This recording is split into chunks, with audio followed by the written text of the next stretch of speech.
சர்வதேச விளையாட்டுப் போட்டிகளை தமிழகத்தில் நடத்துவதற்கு மக்களின் முதல்வர் செல்வி ஜெயலலிதா மேற்கொண்டு வரும் நடவடிக்கைகளின் தொடர்ச்சியாக சர்வதேச ரக்பி விளையாட்டுப் போட்டிகள் சென்னையில் இன்று தொடங்குகின்றன.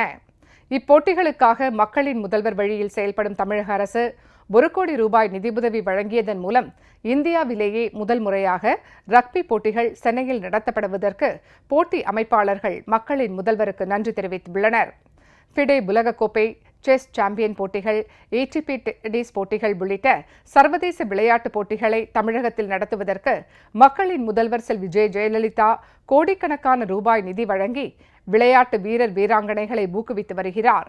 தேசிய மற்றும் சர்வதேச அளவிலான விளையாட்டுப் போட்டிகளில் பதக்கம் வெல்லும் தமிழகத்தை சேர்ந்த வீரர் வீராங்கனைகளுக்கு வழங்கப்படும் ரொக்க பரிசுகளையும் அதிகரித்து மக்களின் முதல்வர் தமிழகத்தை விளையாட்டுத் துறையில் மேம்படுத்தி வருகிறார்.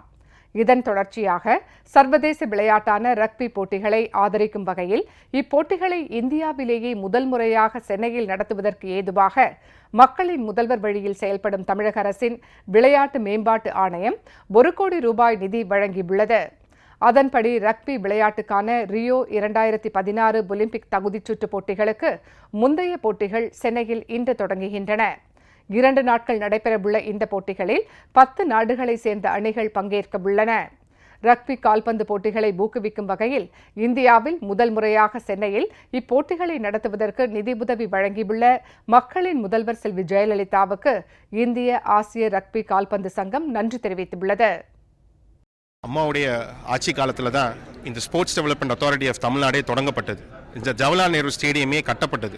இன்னைக்கு ஸ்போர்ட்ஸ் அப்படின்னு விளையாட்டுத்துறையில் யாராவது ஒருத்தர் பயன்பெற்று விளையாடிட்டு இருக்காங்கன்னா அதுக்கு முழு முதற் காரணம் அம்மா தான்.